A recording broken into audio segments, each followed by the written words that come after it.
Hey, good morning, class. This is Ms. Roberts, Shasta High School.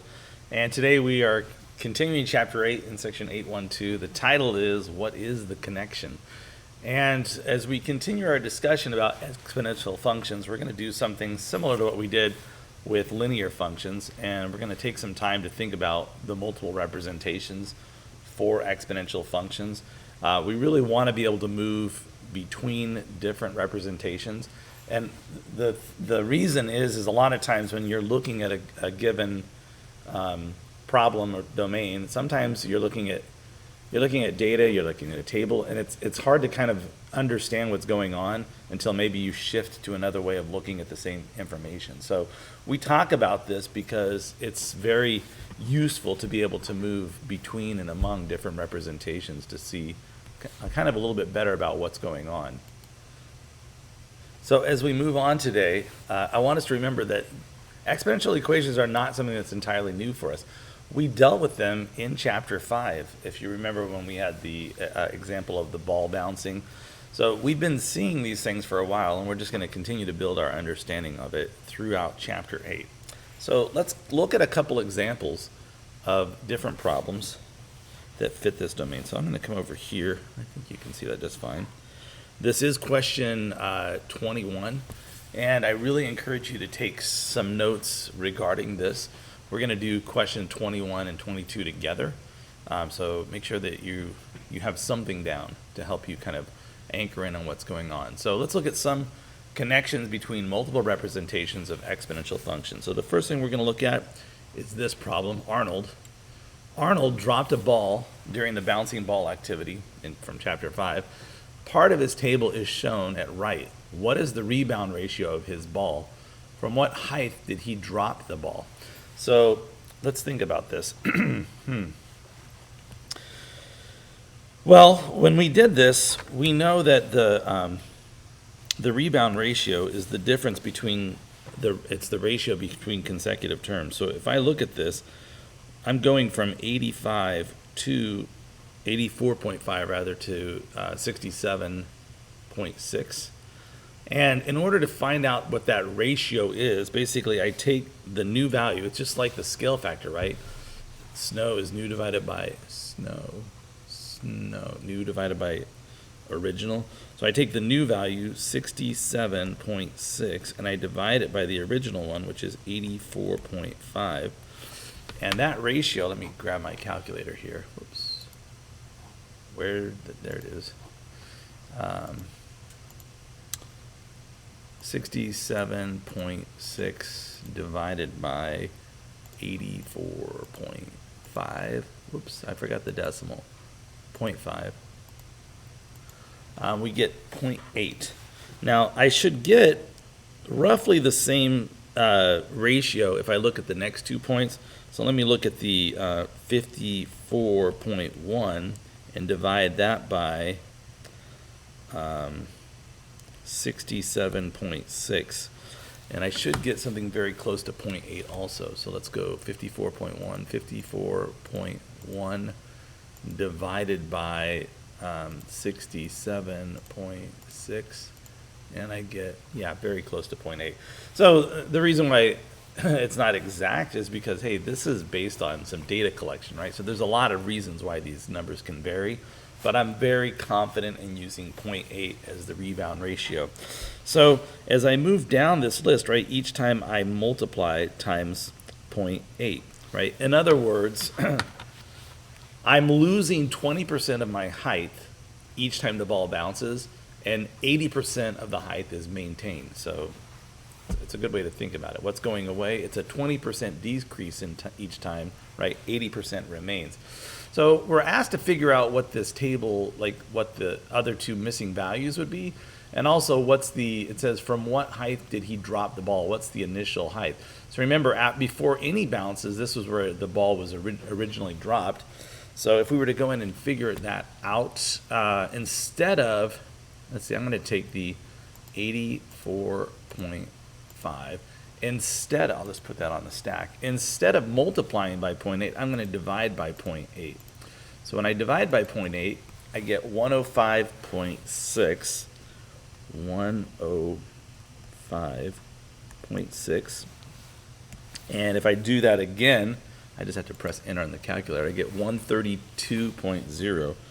132.0. And I'm including the decimal because I'm telling the user of my data that I am rounding to the nearest tenth. So having that there kind of gives some information. Now, if I was to take this and go forward, I can say times 0.8, and I should get, oh, no. Oh, I did times 8. That's my bad. Let me come up and grab this value again. Got it. And I'm going to press enter, and then I'm going to say times 0.8, not times 8, times 0.8. And when I do it, I do get the 105.6, and then I got the 84.5, and I should get the 67.6. This one will be off a little bit, but it's pretty close, 54.1. So I can now say the question here was, what is the rebound ratio? So the rebound ratio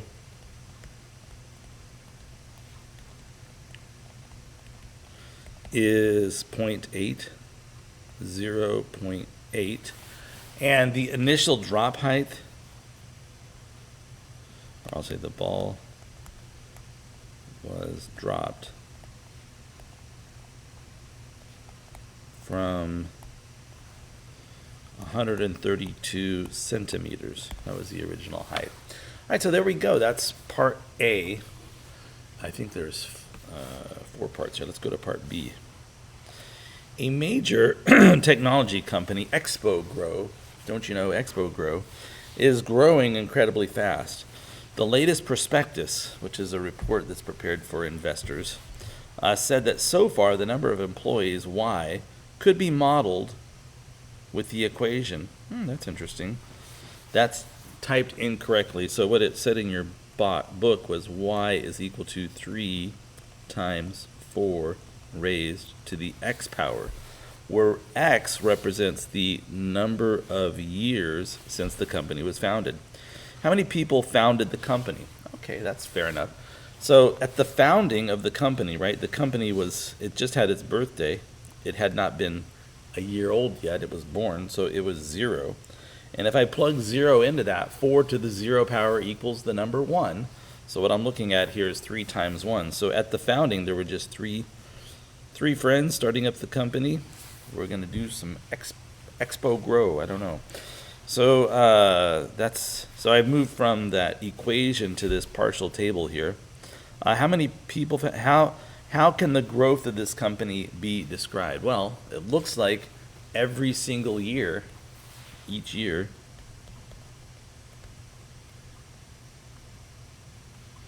the company, this is unsustainable, becomes 4 times larger. And I can see that because I understand this equation, right? This is my 0th term. Whoa, get out of here. This is my 0th term.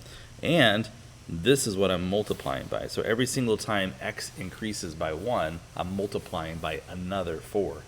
At the beginning, I multiplied by no 4s, right? It's just 3 times the 1, no 4s. At year 1, I multiplied by a 4 and I got 12. And at year 2, that's 12 times another 4. 28, 56. I think it's 56. I don't know. I'm an amateur with the arithmetic.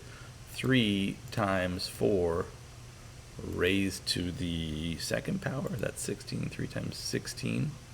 Clearly, I'm an amateur with the arithmetic. Yeah, hello.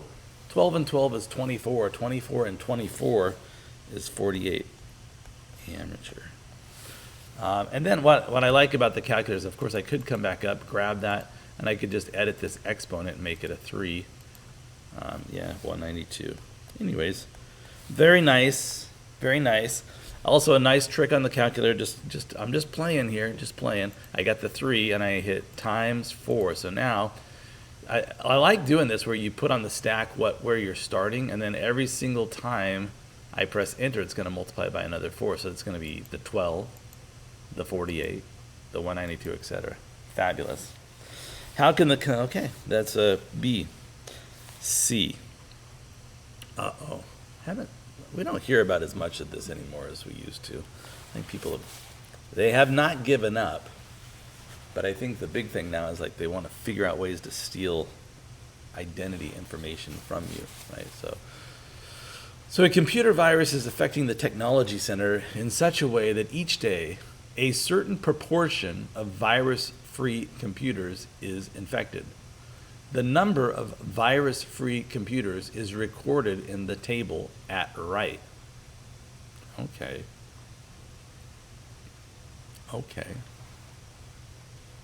The virus-free computer at the right. What proportion of virus-free computers is infected each day? How many computers are in the tech center? What proportion? How many computers will remain virus-free at the end of the third day? Okay, so if we look at this again, because we have our 0th term, right?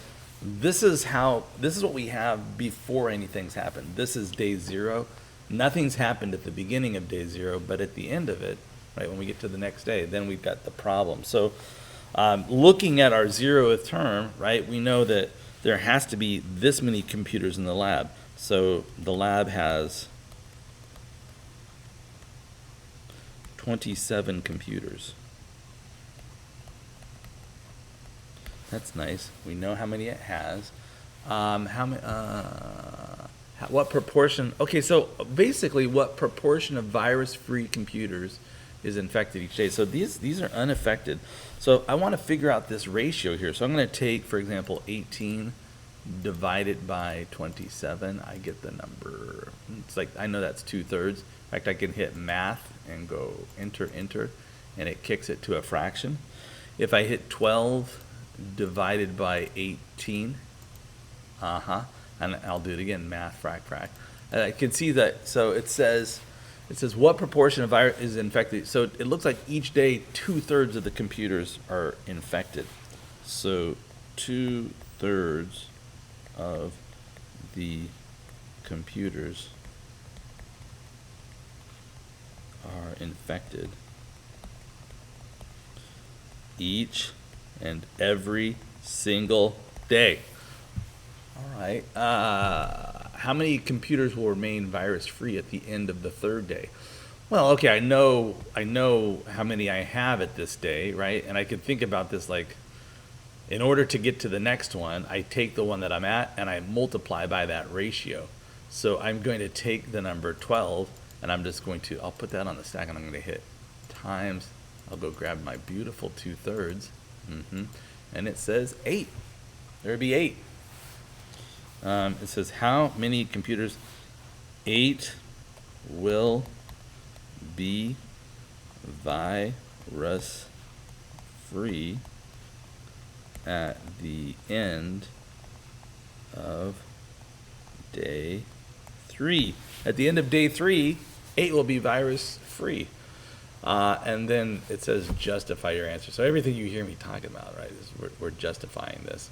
A couple extra things that we should look at since we're here, like some other representations. If I wanted to write the explicit rule for this, the explicit rule, how many virus-free computers I would have, it would be T of n is equal to 27 times 2/3 raised to the nth power, where n is the number of days that have elapsed. So if n is 0, you got it, right? If n is 0, there's 2/3 is the number 1. I got 27 that are free. If n is 2, I'm at 8. If n is 1, I'm at 18. If n is 2, I'm at 12. If n is 3, that gives me 18. So that's the explicit rule. The recursive rule would look like this. The first term, I can give the first term or the 0th term. It doesn't matter as long as I write down the right number. I'll say I'm used to the first term. The first term is 18, and then in order to go to the next term, I'm going to take the term that I'm at and I'm going to multiply by 2/3. So each time I multiply by 2/3. So that's the recursive rule for that situation. All right, so let's move on to part D. In part D, scandal erupts. As a major scandal, it was discovered that several statements in the Expo Grow prospectus were false. lying to the public. It's not a good show. Not a good show. If the company actually had 5 founders and doubled in size each year, what equation should have been printed in this report? Okay, that's nice. So I know I was just told that the 0th term, right, was 5 employees. And I was told that the multiplier, and we usually use B to represent that. The multiplier is, I know it's confusing because we also use B for the y-intercept. The multiplier is 2. So the equation should have been, and I can, let me write this as y. The number of employees was equal to 5 times 2 raised to the x power. So that's tracking this whole, every single time x increases, right, we're multiplying by an additional 2. So at year 0, 2 to the 0 is 1, so there's just 5 employees. At year, this is the year, and this is the number of employees. At year 0, there were 5. At year 1, there were 10. At year 2, there were 20. Oh, this is an easy one to do. I don't need no calculator. So that was the growth for those employees. All right, so those are the 4 examples that we wanted to look at from question 21. Let's move on to question 22. Actually, I do not need to go back to the book. I'm just going to go to Desmos real quick. So here's a blank copy of Desmos, and let's look at our friend the exponential equation. Most of the ones that we have been looking at so far this year have been in the form, let's see, can I hit Control? Ugh. I got a problem here. Let me fix this. Okay, now Desmos should work. So I'll type y equals AB raised to the x power. So it recognizes that x and y, right? It's ready to talk about x and y. Those are the variables. Parameters are those things that are going to describe particular curves. So it's like, okay, you want me to add sliders for the 2 parameters? And I'll say, yes, add sliders for all. So I got that. Let me go into projection mode. It looks a little bit bolder. Perfect. So right now, when A is 1 and B is 1, you can see what's happening here. Now, interestingly, if I was to change the value of A, you see that? Change the value of A. When I change the value of A, that's changing my starting value, right? The starting value can become larger or smaller based on what that value of A is. Now, we know some things about B. We know that if B is equal to 1, the thing never changes because we're just multiplying by 1 each time. If B becomes slightly larger than 1, right, we have these curves that are showing growth, and different growth curves, right, can appear, growth. And if B is living in the range between 0 and 1, so it's one of these fractions in between right here, we have decay. So this is a situation where it's getting smaller over time. And you can have like a very large number, like you can have 10, and 10's getting smaller all the time. Or I could change the scale altogether. What I want us to do is just write down a couple important things about each part of this equation. And let's go do that in the notebook. And we don't need a calculator. So in the notebook, we will write down y equals ab to the x power. A is my 0 term. This is where we're at before anything happens, right? Before the ball bounces or before years goes by, this is where we're at. And B is my multiplier. And in the case of, the ball bouncing, it's the rebound ratio, or we could look at the ratio of infected to uninfected computers. But if I'm looking at a data table and I want to come up with the multiplier, right, I look at a value and I divide it by the previous value, right? And that tells me then if I take a value and divide it by one that's before that, it tells me what I have to multiply by to get down to those. So this is our friend, the exponential curve, and let's just talk briefly about the web, and then we'll get out of here. And we'll just keep this simple. If I was going to graph this function, I know that where I start, the y-axis would be when A is 0. So I would be starting at the A. And on my y-axis A, and then I would just jump forward and multiply to go forward there. It would be pretty easy for me if I had this equation to come up with a table. I could definitely generate values based on the equation I was given. One of the things that might be difficult for me is figuring out, well, from a data table, I could definitely figure out what the ratio was. I could figure out what I'm multiplying by. And if I knew that, then I could probably go back and figure out the 0th term to figure out what A is. So be thinking about this. You know, if you have a table, how do you come up with this equation? If you've got a graph, how do you read the information you need to write the equation or generate a table? And then we're going to be looking at, in the coming days, more situations that give rise to exponentiation. All right, this is Mr. Roberts. We're at 21 minutes. Have a great day. I'll see you again soon.